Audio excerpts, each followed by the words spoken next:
Selamat datang di percobaan 1, yaitu tentang pengukuran dasar dan ketidakpastian.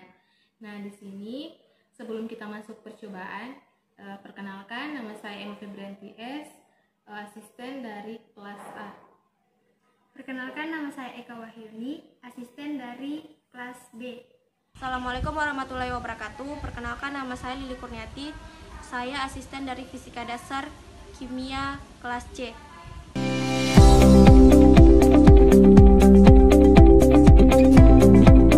Oke, sebelum kita masuk ke dalam praktikum, alangkah baiknya kita mengenali alat-alat apa saja yang kita gunakan pada percobaan ini. Nah, adapun alat-alatnya yaitu yang pertama ada penggaris, yang kedua ada mistar busur derajat, ada jangka sorong, ada mikrometer sekrup, multimeter, stopwatch, dan yang terakhir ada neraca Ohaus. Nah, adapun bahan yang kita gunakan yaitu yang pertama ada balok, yang kedua ada pipa, yang ketiga ada kelereng kecil, dan yang terakhir ada kelereng besar.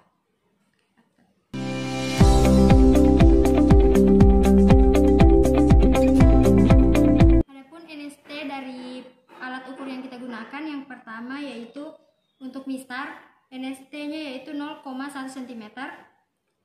Yang kedua, jangka sorong, NST-nya 0,02 mm.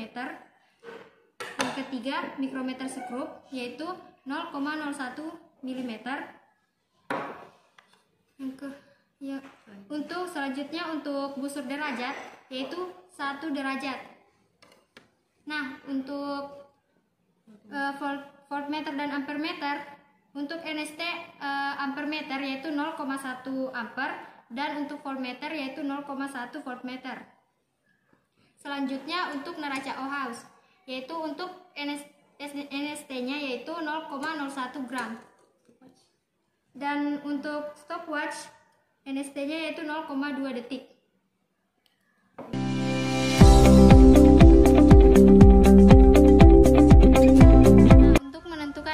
Dari alat ukur yang pertama yaitu jangka sorong. Nah, untuk menentukan NST dari jangka sorong, kita harus terlebih dahulu mengetahui skala utama pada jangka sorong dan skala noniusnya. Untuk skala utama kita hitung garis dari 0 ke 1, itu ada 10 garis, maka 1 dibagi 10 hasilnya 0,1 untuk skala utamanya. Nah, untuk skala noniusnya situ ada 50 garis. Nah, untuk menentukan NST-nya, skala utama 0,1 tadi dibagi dengan 50 skala nonius, maka hasilnya 0,02 cm. Nah, untuk NST tiap jangka sorong itu berbeda-beda tergantung nilai dari skala noniusnya. Nah, selanjutnya untuk alat ukur mistar. Nah, pada mistar, untuk menentukan NST-nya, kita hitung dari garis ini sampai ke garis 1 ini. Nah, di situ kan 10 garis, maka 1 ini dibagi dengan 10 garis tadi, maka hasilnya 0,1 cm.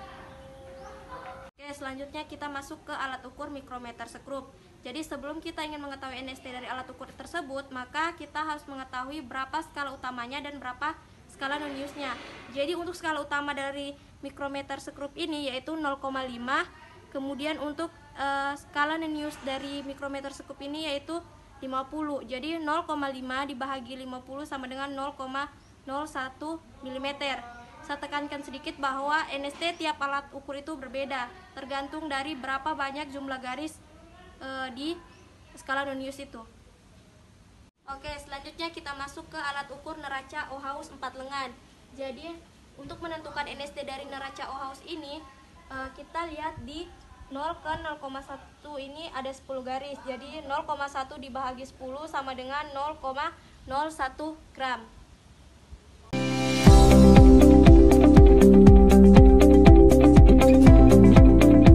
Ini kita masuk ke percobaan.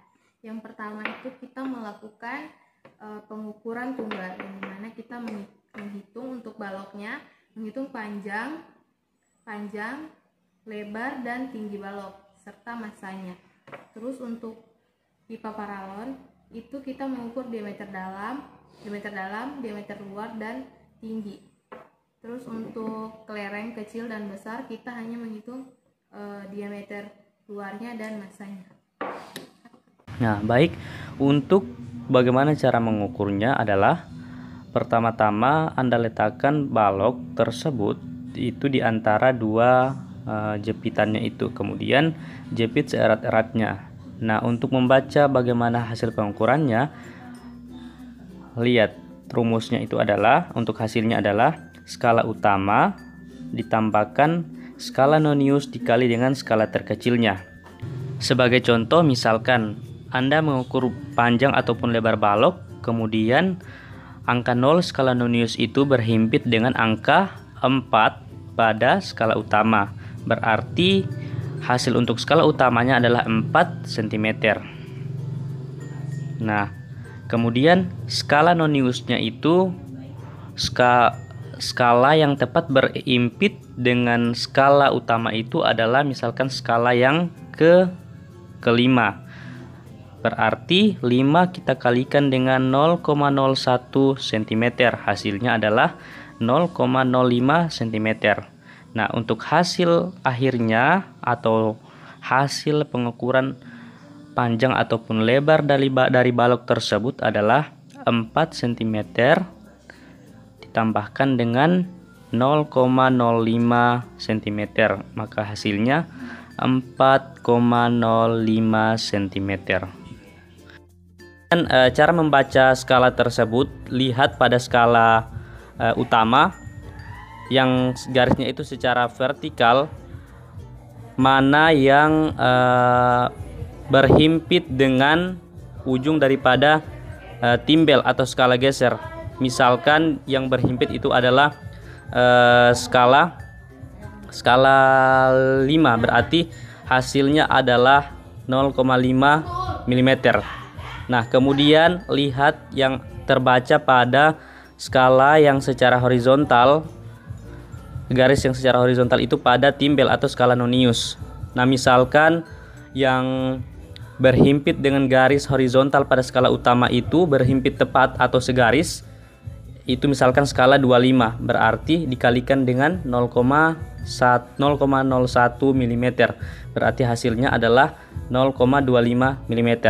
Nah, untuk hasil akhirnya itu bisa ditambahkan antara skala nonius dan skala utama. Itulah hasil akhir atau nilai dari benda yang kita ukur. Baik, berikut akan saya jelaskan bagaimana cara mengukur massa suatu benda menggunakan neraca Ohaus 4 lengan.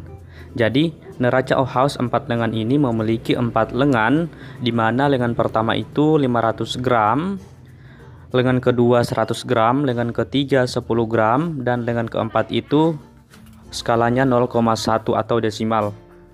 Nah, neraca Ohaus 4 lengan ini memiliki ketelitian 0,1 gram.